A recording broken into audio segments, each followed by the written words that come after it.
Assalamualaikum warahmatullahi wabarakatuh. Selamat malam Sobat YouTuber dimanapun berada. Jumpa kembali dengan Agus, channel pendidikan, channel yang selalu membahas terkait dengan EA, pendidikan, dan info terkini. Baik Sobat semuanya, pada edisi malam hari ini saya ingin membahas yaitu tentang bagaimana PPPK paruh waktu di tahun 2026.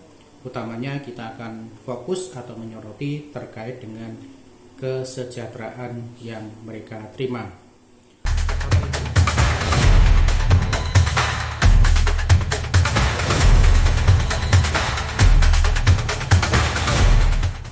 Bapak Ibu, seperti yang kita tahu sendiri bahwasanya PPPK paruh waktu ini berdasarkan informasi baru saja hampir di semua daerah itu menerima SK terbaru yaitu per Januari 2026. Nah, di sini Bapak Ibu, pemerintah sudah memberikan satu alternatif atau solusi bagi honorer dan non-pendidik ya Bapak Ibu, yang mana pemerintah memberikan kepastian hukum kepada mereka dan menerbitkan SK paruh waktu yang tentunya ini merupakan media untuk mengantarkan teman-teman kita nantinya untuk masuk ke status PPPK penuh waktu. Nah, di video yang lain Bapak Ibu saya sudah seringkali memposting ya bagaimana PPPK paruh waktu ini statusnya menjadi PPPK penuh waktu. Tentunya ada beberapa kriteria dan syarat yang harus PPK paruh waktu ikuti ya. Tentunya dalam 1 tahun ke depan evaluasi kinerja ini menjadikan perhatian pemerintah daerah tepatnya ya untuk bisa memberikan status yang lebih pasti.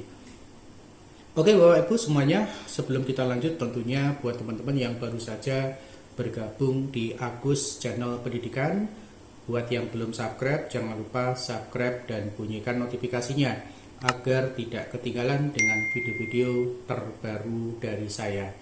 Dan buat teman-teman yang sudah subscribe dan yang selalu mengikuti video-video saya, jangan lupa tinggalkan komentar di bawah video. Oke Bapak Ibu, selebihnya kita akan berikan informasi terkait dengan masa depan PPPK paruh waktu, tepatnya di tahun 2026, apa saja upaya yang dilakukan pemerintah dan bagaimana nasib dari PPPK paruh waktu ini ke depannya. Simak dari awal sampai dengan terakhir agar nanti teman-teman para PPPK paruh waktu ini bisa memberikan peluang terbesar ke depan ya untuk bisa menjadi ASN ataupun PPPK penuh waktu. Oke, tidak lama-lama langsung kita menuju ke slide yang sudah saya siapkan. Let's go. Hentikan semua spekulasi dan informasi simpang siur yang beredar di grup WhatsApp. Skema PPPK paruh waktu yang akan berlaku penuh pada tahun 2026 bukanlah sekedar status sementara agar tenaga honorer tidak dihapus. Anggapan bahwa ini hanya akan memberikan gaji kecil adalah sebuah kekeliruan besar.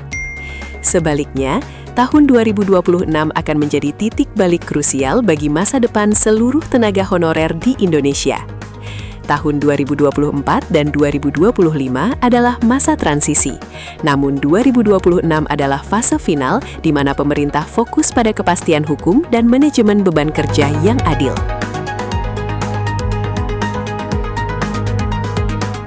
Mari kita luruskan mitos pertama yang paling sering terdengar. PPPK paruh waktu tidak memiliki masa depan. Ini adalah pandangan yang salah kaprah. Faktanya, skema ini dirancang sebagai jembatan, bukan jalan buntu. Ini adalah jalur transisi yang terstruktur menuju kepastian karir. Yang terpenting, masa kerja Anda sebagai PPPK paruh waktu akan tetap diakui dan tercatat secara sistematis di database BKN. Ini adalah aset berharga untuk jenjang karir Anda ke depannya. Mitos kedua dan ketiga, soal gaji yang tidak layak dan tidak adanya jaminan sosial, juga perlu dibantah. Skema 2026 tidak lagi menggunakan sistem honorarium yang tidak pasti. Sebaliknya, sistem penggajian akan memakai perhitungan berbasis jam kerja efektif yang proporsional atau prorated. Ini memastikan transparansi dan keadilan.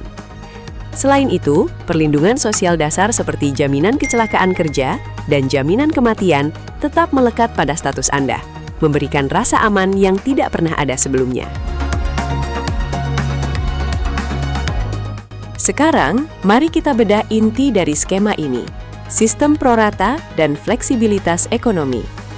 Jika gaji PPPK penuh waktu adalah X, maka Anda akan dibayar secara proporsional sesuai jumlah jam kerja Anda. Bedanya dengan honorer lama, nilai per jamnya sudah terstandarisasi dan seringkali lebih tinggi. Ini berarti jam kerja lebih manusiawi dan pendapatan menjadi lebih rasional. Yang paling menarik dan jarang dibahas adalah fleksibilitasnya. Sebagai PPPK paruh waktu, Anda memiliki ruang legal untuk menambah penghasilan di luar jam tugas utama, sesuatu yang sulit dilakukan oleh ASN penuh waktu karena terikat aturan ketat.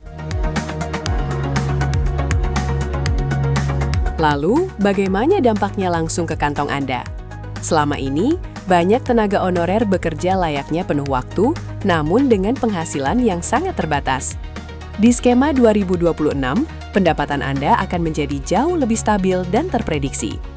Ini bukan hanya tentang gaji pokok, tetapi juga potensi adanya komponen berbasis kinerja dan output kerja. Dan poin kuncinya, masa kerja paruh waktu Anda adalah investasi. Saat ada peluang formasi penuh waktu atau kenaikan grade, rekam jejak Anda yang tercatat di BKN menjadi aset utama. Ini bukan penurunan status, melainkan sebuah jalur karir yang bertahap dan pasti. Baik, demikian tadi informasi yang saya berikan kepada teman-teman semuanya. Mudah-mudahan apa yang saya informasikan tadi bisa memberikan masukan ataupun pencerahan buat teman-teman para PPPK paruh waktu untuk lebih kerja secara maksimal ya, karena dalam 1 tahun periode ke depan tentunya teman-teman akan mendapatkan pengawasan kinerja untuk bisa mendapatkan status yang lebih pasti dan terjamin, Bapak Ibu. Kita berharap pemerintah bisa mewujudkan apa yang menjadikan rencana mereka dalam hal ini untuk bisa mensejahterakan kita semuanya, baik itu mulai dari ASN, kemudian PPPK paruh waktu ya, dan buat instansi yang lain. Terima kasih, semoga bermanfaat. Salam Agus Channel Pendidikan. Salam sukses, salam bahagia. Assalamualaikum warahmatullahi wabarakatuh.